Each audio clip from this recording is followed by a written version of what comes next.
Hello and welcome to Reviews with Mom. We trust you've been reading healthy and fine. Today I'm reviewing a book by Wick, the author of Sophie's Art. Sophie's Art is an amazing book. I've done the review of that book, and if you've not seen it, you've got to check out my channel for Sophie's Art by Wick. Today I'm reviewing the book Leave a Candle Burning by Wick. Now we're just going to go straight to the review. It's actually a book that will teach you to be more hospitable. Yes, and when I mean hospitable, the idea of inviting people to dinner, like the idea of the whites inviting people to dinner. We don't do it in Nigeria. Like nobody have the access except for the elites. So those people have like almost more than they need. So they invite their fellow colleagues, like the people in the elite society, like them, to their house over for dinner or lunch. But over there in the US, whether you are part of the elite or not, like you just get invited like every now and then, probably for lunch or for dinner. And it's just a very foreign idea to us here in Nigeria, because we feel, hello, we don't even have enough. Like you barely see anybody invite anybody over to their house for whatever meal. But in this book you learn why you should invite people over to your house every now and then. You don't have to have so much to invite anybody over to your house for maybe breakfast or lunch or for dinner. Well, most people would have gone out for breakfast, but on days that you are around, you can just invite people over to share love with them. So basically, Leave a Candle Burning is the story that has its setting in Turkey meals, okay, and they are the major characters that I'm just going to talk about. We have Danan, and of course we have his little girl. Then we have Ellie and Scotty.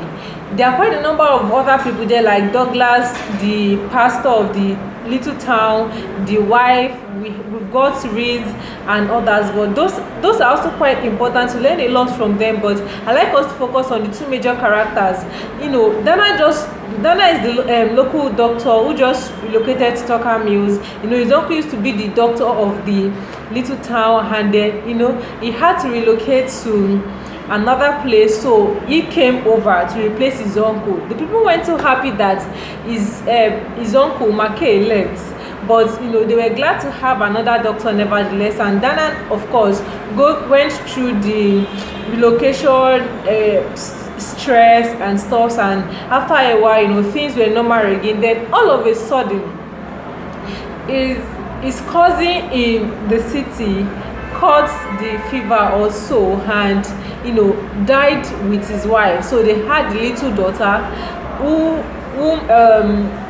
Danan had to take care of. Like he had to take over her care and stuff. So he went mourned with his family and brought the little girl back to town. Now back to Scotty and Ellie. Scotty is just one little girl that was given birth to in the girl's house, and because I don't know how come, but they didn't really mention. We just know that she was raised in the girl's house, and then later on Ellie's mother came to the girl's house, needed a maid, and then saw Scotty and then took her to her house. Ellie is a man, and then Ellie is bedridden since he was 10. So he needed somebody to take care of him, to be at his beck and call. And Scotty had to do that from when she was very young till she was now of age, now 18. And then at 18, Ellie's mother died, and Scotty was heartbroken because they're about the only family that have loved her intentionally and stuff. And but well, she couldn't do anything. She had to leave the house since the person who employed her has died. And Ellie suggested to her that they could just get married, like it's going to be a marriage of convenience and stuff. So she agreed, and then they got married. So Ellie and Scotty, then Danan and the little girl. So every now and then when Ellie is a little bit sick, they would call for Dana, and Dana would come over. However, Dana first met Scotty at the store where he went to get some stuff. On coming out, Scotty too was coming into the store. He hit her with something on her forehead and on his forehead, and he had a little cut and stuff. It was bleeding. Scotty was so sorry, but Dan was just taken by Scott. He didn't know she was married then. So, he got attracted to her right on the spot. And then later when he discovered that she was married, he felt so sorry for, getting attracted to a married woman and stuff. However, Ellie didn't live for long because he has been bedridden all the years, and he keeps falling sick every now and then and stuff. So Ellie died. Meanwhile, Scott is just one innocent lady. I mean, she's just so innocent. She didn't even notice Danan all the while. Meanwhile, Danan has been fighting, being attracted to her, loving her and stuff. And then at the end of the day, before Ellie died, he made Danan promise to marry Scotty. Like, he wanted her to be taken care of when he's gone. And Danan felt that was odd. Like, why would you ask me to marry your wife? Like, who does that? Because it was actually obvious. I don't know how Ellie found out that Danan loves or is attracted to Scotty, but he noticed, and then he told Danan that, I just want you to get married to Scotty. I want her to be taken care of and to be loved when I'm gone. And Danan felt very, very bad. And so you want to pick up the book, leave a candle burning, and then all through the process, Scotty had a lot on her hand. She had Ellie to take care of, she had a house to take care of, and other things too. And she was feeling very bad because in the church where they attend, the pastor preached that every now and then you should invite people over to your house to show them love, because it is a commandment in the Bible that believers must show love to their fellow humans.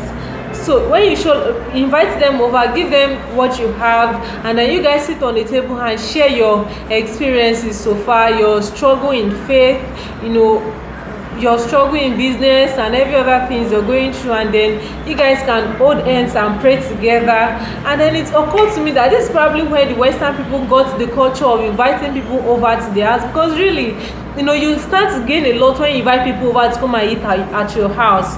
When you get to listen to other people's struggles, knowing that you are not just the only one struggling, that there are other people who have their struggles, and the amazing part of it is that you can both all hold hands together and pray in faith. You can both pray for each other. You can both seek God together. And it's just so amazing that you can have a friend who would honestly trust God for you. I mean, that's the most amazing part. So if you feel that you're not actually spending more when you invite people over to your house for whatever meal, and it doesn't even have to be food, you can just get a drink, and so just invite them over to share the word in your house. It's a very beautiful thing that I would like to do one of these days, just invite some friends over to share the word in my house, and share whatever it is I have. And it doesn't have to be me who would provide all the food. All we're going to eat can come with your snacks, maybe with your biscuits. I'd come with my drink. You would come with your salad and stuff, and then we are all happy, filled both physically and spiritually. Then we get to pray together. Oh no, that's the most amazing part for me. So if you've not read the book Leave a Candle Burning by Lori Wick, you've got to pick up the book. It's just a book that will strengthen you in faith. Remember when I reviewed the book Sophie's Heart, you've got to remember all the lessons from the book. Very beautiful book, and this one is nothing less. So you want to pick up the book Leave a Candle Burning by Lori Wick. I absolutely love that book, and I recommend it for you if you're struggling with giving or with loving. You've got to pick up the book. Till I come up again for another review, I like to keep reading healthy and stay blessed. And don't forget, this is still the Christmas season, so yes. That was just a joke. Till I come up again, bye and take care. I love you.